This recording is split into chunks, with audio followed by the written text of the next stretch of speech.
रमजान का महीना आते ही पूरी दुनिया में तरावीह की नमाजों का एहतमाम शुरू हो जाता है। रमजान के महीने में पढ़ी जाने वाली ये नमाज न सिर्फ नेकियों का जरिया है, वहीं इससे जिस्मानी तौर पर इतने फायदे हैं जिन्हें देखकर आज वैज्ञानिक भी हैरान हैं।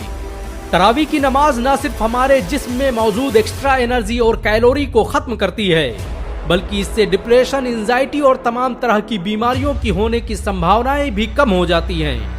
पूरा दिन भूखा रहने के बाद जब हम इफ्तार करते हैं तो हमारे जिस्म में एक खास किस्म की प्रक्रिया होती है जिससे ग्लूकोज, प्लाज्मा और इंसुलिन का लेवल बढ़ने लगता है और तरावीह की नमाज का वक्त आते आते ये अपने उच्चतम स्तर पर पहुंच जाता है। प्लाज्मा और इंसुलिन के लेवल के बढ़ने से जिस्म में शुगर की मात्रा तेजी से बढ़ती है और यही वो वक्त होता है जब तरावीह की नमाज अपना चमत्कार दिखाना शुरू करती है। रमजान में पढ़ी जाने वाली तरावीह की नमाज आज पूरी दुनिया की मेडिकल इंडस्ट्री के लिए शोध का विषय बन चुकी है। वैज्ञानिक हैरान है कि इफ्तारी के बाद अदा की जाने वाली इस नमाज की इतनी सटीक टाइमिंग कैसे तय की गई, क्योंकि ये न सिर्फ इंसान की मेटाबॉलिक हेल्थ को सुधारती है, बल्कि इससे इतने फायदे हैं कि उन्हें किसी एक किताब में बयान नहीं किया जा सकता। अमेरिका के मशहूर डॉक्टर हर्बर्ट बेंसन के मुताबिक तरावीह की नमाज न सिर्फ मेंटल हेल्थ को बेहतर रखती है, बल्कि ये डिप्रेशन और तमाम जहनी बीमारियों से बचाती है। उन्होंने कहा कि कुरान की आयतों के दोहराने से न सिर्फ हाफिजा मजबूत होता है, बल्कि ये दिमागी सुकून के लिए असरदार है। उन्होंने इस प्रक्रिया को रिलैक्सेशन रिस्पॉन्स का नाम दिया। डॉक्टर हर्बर्ट बेंसन अमेरिका की हार्वर्ड यूनिवर्सिटी के सबसे बेहतरीन शोधकर्ताओं में से थे। उनकी लिखी किताबें आज पूरी मेडिकल इंडस्ट्री में पढ़ी जाती हैं। डॉक्टर बेंसन ने तो यहाँ तक कह दिया कि अल्लाह के जिक्र से ज्यादा कोई चीज दिमाग को सुकून नहीं पहुंचा सकती। वो दुनिया के पहले वैज्ञानिक थे जिन्होंने साबित किया कि कैसे नमाज, रोजा और इबादत के जरिए बीमारियों को ठीक किया जा सकता है। तरावीह की नमाज न सिर्फ दिल के पंपिंग सिस्टम को मजबूत करती है, बल्कि इससे ब्लड प्रेशर और ब्लड सर्कुलेशन को नियमित रखने में मदद मिलती है। जो लोग लगातार 30 दिनों तक तरावीह की नमाजों का एहतमाम करते हैं, उनमें कंसंट्रेशन और दिमागी बीमारियां नहीं होती। तरावीह की नमाज में लगातार रुकू और सजदा करने की वजह से हमारे शरीर में ब्लड सर्कुलेशन बढ़ जाता है, जिससे जिस्म के उन हिस्सों में भी खून पहुंचता है जहां पर आम हालत में नहीं पहुंच पाता। यही वजह है कि आज दुनिया में बहुत से लोग अपनी बीमारियों को ठीक करने के लिए नमाज पढ़ रहे हैं। नमाज पढ़ने की हर एक पोजीशन में वर्कआउट और सेहत का राज छुपा हुआ है। वैज्ञानिकों की माने तो लगातार 20 रकातों में रुकू और सजदा करने से न सिर्फ पीठ की मांसपेशियां फ्लेक्सिबल होती हैं, बल्कि इससे पाचन तंत्र भी मजबूत होता है। तरावीह की नमाज इबादत के साथ मेडिटेशन का सबसे बेहतरीन जरिया है। वैज्ञानिकों द्वारा किए गए शोध के मुताबिक तरावीह की नमाज उम्र दराज और बूढ़े लोगों की मसल्स को मजबूती प्रदान करती है। इस नमाज के दौरान हमारे जिस्म से ऐसे हार्मोन्स रिलीज होते हैं जो हमारी याददाश्त को मजबूत करने का काम करते हैं। आमतौर पर जैसे जैसे लोगों की उम्र बढ़ती है, लोगों की फिजिकल एक्टिविटी में कमी महसूस होती रहती है, जिसकी वजह से उनकी हड्डियां काफी कमजोर और पतली हो जाती हैं।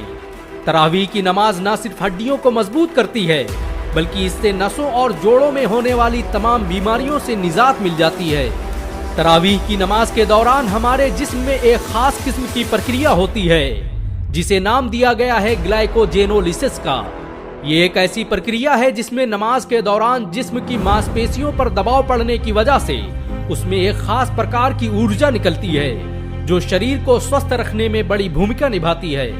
अमेरिकन हेल्थ रिसर्च सेंटर द्वारा जारी की गई रिपोर्ट के मुताबिक जो लोग नमाज, रोजा और दीगर इबादत करते हैं, उनमें दिल की बीमारियों के होने की संभावनाएं काफी कम हो जाती हैं और खुदा पर यकीन न रखने वालों में दिल की बीमारियों का रेशियो 60% से अधिक है।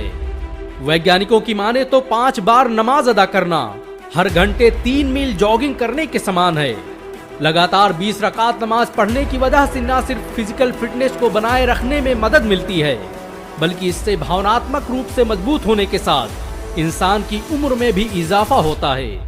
हाल ही में अमेरिका की हार्वर्ड यूनिवर्सिटी में 1916 से 1950 के दरमियान तालीम हासिल करने वाले 17,000 छात्रों पर रिसर्च की गई, जिससे पता चला कि जो छात्र एरोबिक एक्सरसाइज या नमाज जैसी इबादत करते थे, उनकी मौत की दर नमाज न पढ़ने वाले छात्रों की तुलना में काफी कम थी।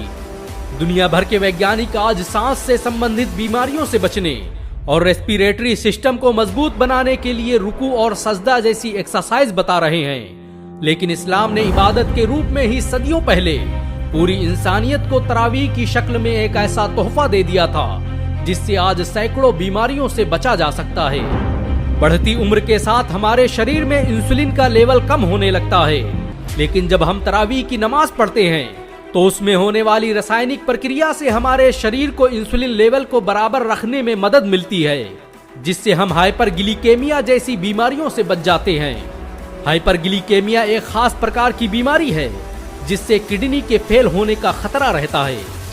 आज दुनिया की बड़ी बड़ी वैज्ञानिक संस्थाओं और मेडिटेशन सेंटर में हर 2-4 घंटे में एक्सरसाइज करने की सलाह दी जाती है, लेकिन इस्लाम ने आज से 1400 साल पहले ही मुसलमानों को 5 वक्त की नमाज के रूप में एक ऐसा तोहफा दिया था जिससे न सिर्फ इंसानों को ज़हनी सुकून मिलता है बल्कि वो दुनिया भर की तमाम बीमारियों से भी बच जाते हैं। बेशक इस्लाम के हर अमल और कुरान की हर आयत में इंसानों की कामयाबी का राज छुपा हुआ है। अल्लाह ने रमजान के रूप में हमें ये तोहफा इसीलिए दिया ताकि हम खुद को गुनाहों और बीमारियों से पाक कर सकें। और आज 1400 साल बाद वैज्ञानिक रमजान में पढ़ी जाने वाली इस नमाज की अहमियत को मानने पर मजबूर हैं। वैसे इस वीडियो को अपने जानने वालों, परिवार और दोस्तों में शेयर जरूर करें। क्या पता आपका एक शेयर किसी की जिंदगी बदल दे। इन सब के अलावा आप एक काम और कर सकते हैं और वो है इस वीडियो को 1 लाख लाइक तक पहुंचाने का। अगर एक मुसलमान होने के नाते आपको गर्व महसूस हुआ हो तो इस वीडियो को लाइक और शेयर जरूर करें। ऐसी और वीडियो को देखने के लिए हमारे चैनल को सब्सक्राइब करें, घंटा जरूर दबाएं।